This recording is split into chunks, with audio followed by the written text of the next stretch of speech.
Tinchida kutendai muri eZimbabwe nekuda kwesupport yamunotipa pano paSaint TV. Basa richienda mberi, ndichida kutenda zvakanyanya nekuramba muchimira nesu nguva dzose handiti. So nhasi ndiri kumbo interact handiti, isati ite ma-interviews, isi tinoita ma-interactions handiti, yekureva kuti umwe neumwe anenge akasununguka kubvunza kana kutaura zvaanenge achida. Interview manje ndoya yekuti unorongerwa kabepa, isusu hatidaro. Mukoma makasimba muri seiko hango senje? Aiwa, ndinofara. Kwakadii kuno? Awa kunoku kwakanaka chaizvo handiti. Takanaka. Aiwa, wonderful. Chekutanga ka muri eZimbabwe yoda kutanga nekuziva kuti koma munombonzani, uyezve mune makore mangani, uye munomboita nezvei? Yes. Ini ndinoitwa Glyde Tinomudaishe Chidziva. Ndinogara mudziva resekwa, ndiri artist anoimba yatinoti Afrofusion. Nekuti music yangu inobata Afropop, Afro jazz, traditional music nereggae, so takazongoiti Afrofusion.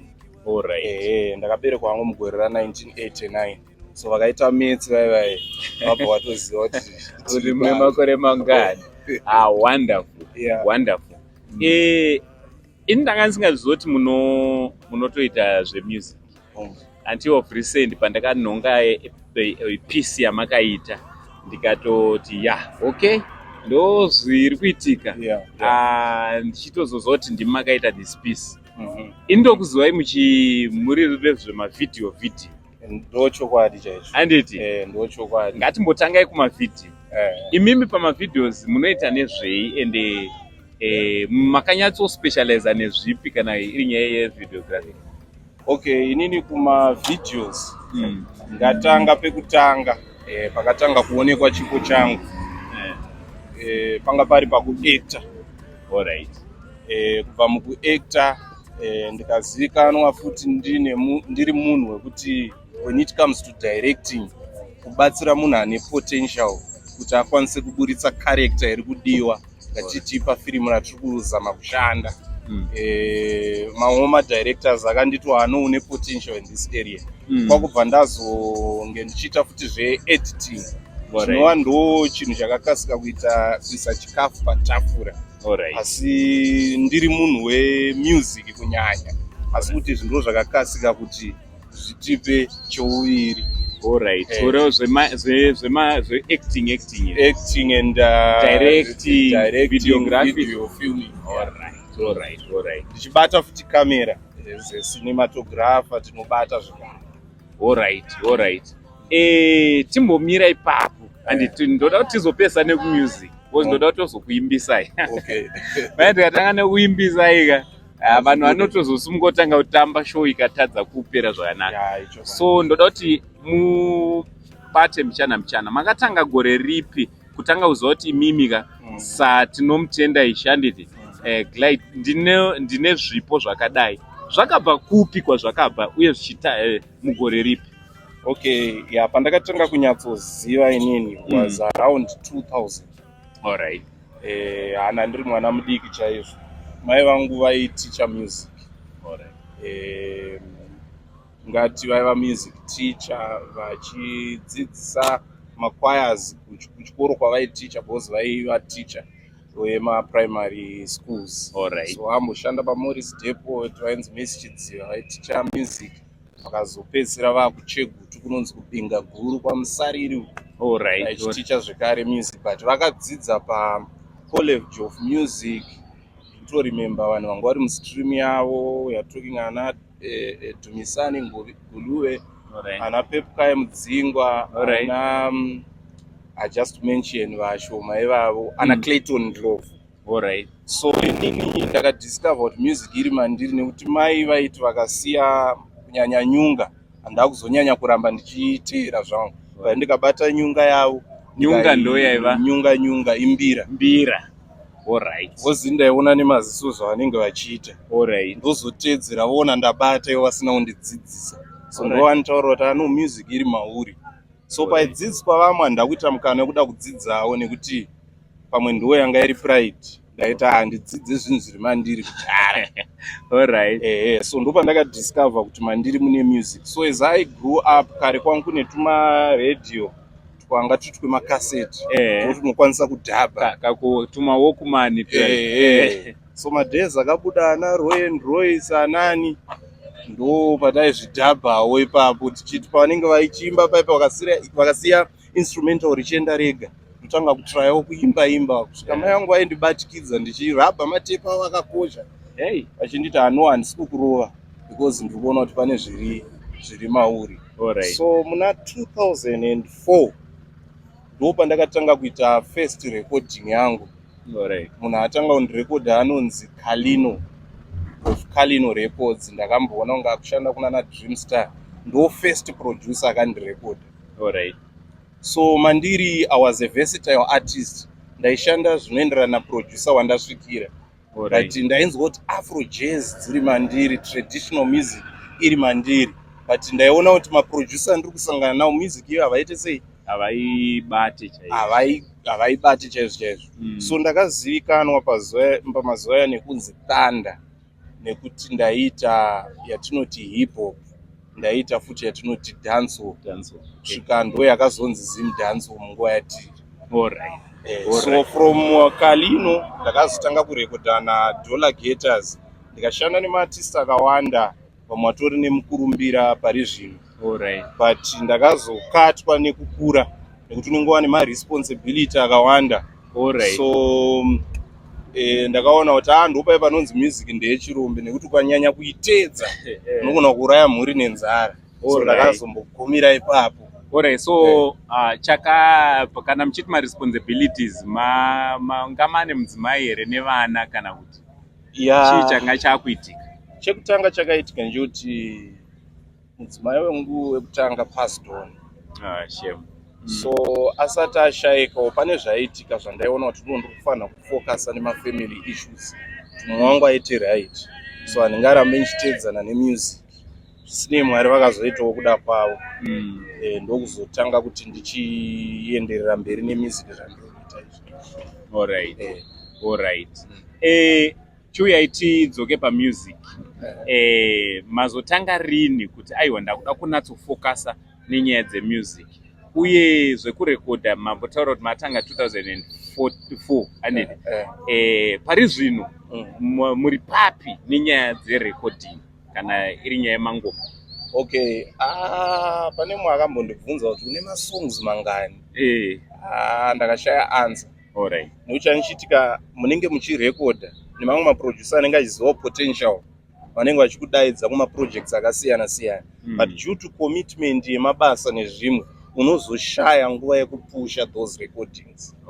So changa chichinyanya kundikanganisa ndechekuti kuti kana ndikashanda kuSaint TV, mukuru weSaint TV anogona kuti music yako inogona kuzodisturba basa redu. So ichisarudza kuti uda zvipi. So ndozvo zvanga zvichindi affect ndichishandira mamedia house akasiyana siyana. Ndizouya kumusic ndichisiya izvi zvanga zvichinonondinetsa kusvika nhasi independent, ndazvimiririra, ndakuita kuhaiwa production house akasiyana siyana vanozivawo zviri mandiri, ndichingoshanda ndiri pasi pavo. Alright. So far mune 2 masongs muchangobva kurekodha. Andiri kushuwa kuti muri eZimbabwe tikabva panapa mumboteerera masongs awa. Mungada kuti tizivise kuti masongs awa anonzi kudii? And chii chakainspire kuti kunyorwa kwethese 2 songs? Single rekutanga rinonzi Mabude Zuva. Rakarekodwa kuGenius Records kuHighfield na producer weko anonzi Ghost Magician.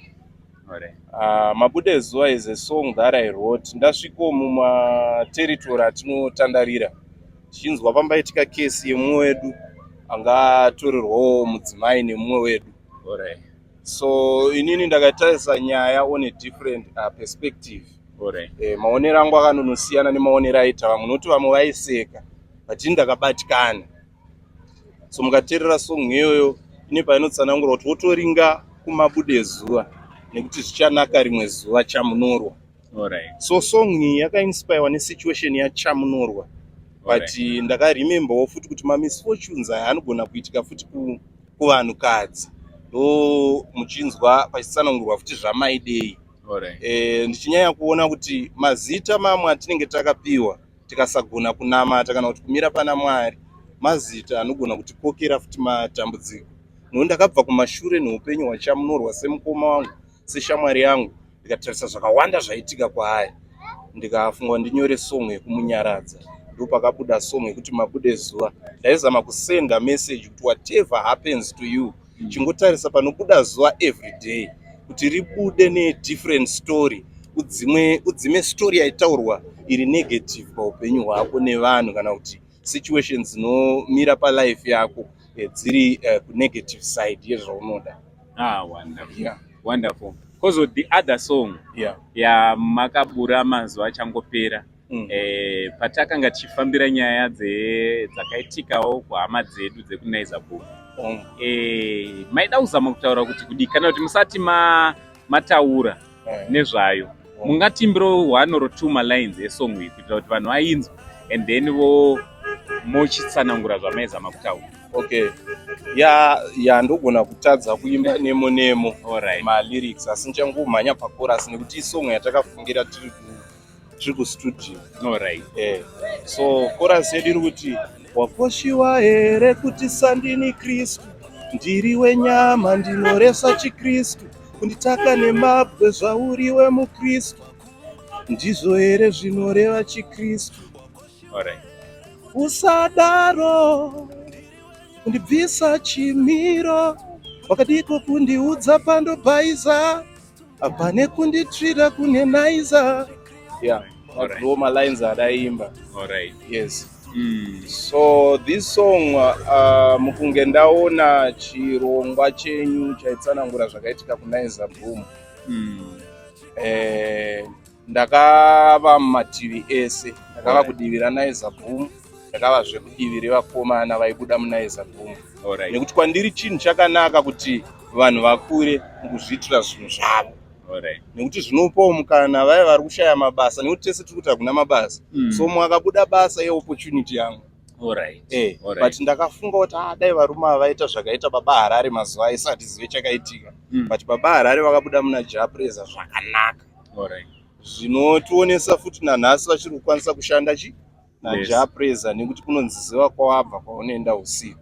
So on my love song, song iri kutaura nezve musikana nemukomana, kana kuti murume nemukadzi varambana, asi musikana achiita sekunge afamba muvanhu achitaura zvakaipa pamusoro pemumwe wake.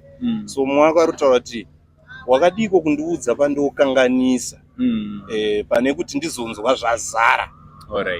So tiri kuti mapfihwo anogumana, asi zvakakosha kuti tinge tichiita sei, tichitaurirana, nekuti ndiri munhu wenyama, handisi Kristu, ndinotoreswa, asi mukandidzora ndogona kutsiurika. Ndo message yanga iri pasong yangu iyoyo. Vanhu vangada kukufollowai kana kuti vanoda kubatsirana nemi pamabasa enyu, vanogona kukubatai sei? Okay, pari zvino ndiri paFacebook, ndiri paYouTube. Mukatarisa YouTube yedu, it's Glyde and Dekadzo Unit. Facebook ndo zvimwe chete, it's Glyde and Dekadzo Unit. Though we are going to rebrand to Samukuru, but kureva kuti vanhu vachanga vakutifollowa machanges vanenge vachingowaona ipapo, but so far it's Glyde and Dekadzo Unit. Phone number kune vanoda kubatana nemi pafoni, paWhatsApp, ichitumira mamessage. Number dzenyu mukavazivisa, I think is no. Okay, number dzangu it's 0771 702 361. Idzo dzinoita pamacalls zvese nepaWhatsApp. Vanokufollowai kana kuti vari kutanga kuonai nhasi, mungada kuvavimbisa chii kuma-social media platforms enyu? Hamuna here zvinyowani zvamuri kubika kuti vanoda kufollowai vange vari vanonakirwa nazvo? Zvakawandisa zvinyowani. Rega nditsanangure nchiti muchizoona tauya paSaint TV, tiri kuzama kuita zvakawanda. Tiri kutofambawo munzvimbo dzakasiyana siyana, sema leisure centers, tichiita mashows nekuti tine band. Alright. But challenge ndiyo yekuti hatisati taane vabatsiri kurova kuti mari yekubhadhara vamwe vangu inenge ichitobva mumwe mangu. Alright. Nekuti kwekuya dzimwe nguva totoenda tonoimbira mahara sevanhu varikuda kuzama kupotreya zviri mavari.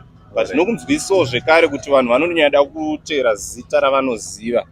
Ndosaka maona tauya kuSaint TV saizvozvi kuti aiwa nyika ngaichitiziva tichiburitsa wa new single mabude zuva vachinzwa kuti zvakamira sei vanozoda kuramba vachititeera vangu vachititeera. But tiri kuti isusu kune vanoda band vanoda kumbotiona kuti tinoita sei nhamba idzodzo tibate tinouya toratidzira zviri matiri tichivimba kuti nemuwo munogona kuti gamuchira.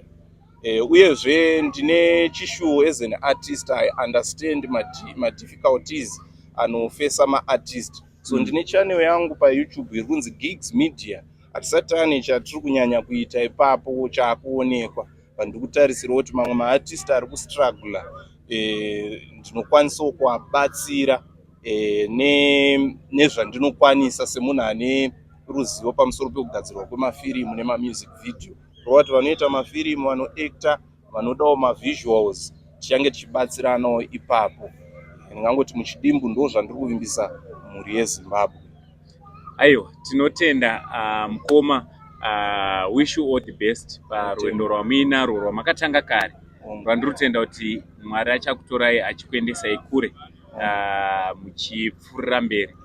So mhuri yeZimbabwe ka masocial media handles avo pafirst pinned comment ndopamunonomawana social media handles avo kuitira kuti tinofollowa this young men vari kutangawo zvinhu zvavo zvavakatanga kare but vari kuramba vachishinga parwendo rwavo zvikuru sei rekugadzira music, parwendo rwavo rwekugadzira mafilms. Vane vachida kushanda nawo, nhamba dzavo ndo dziri pascreen, makasununguka kuvabata ipapo. Aiwa, thank you so much nenguva yamatipa yekunge tiri tinokurukure.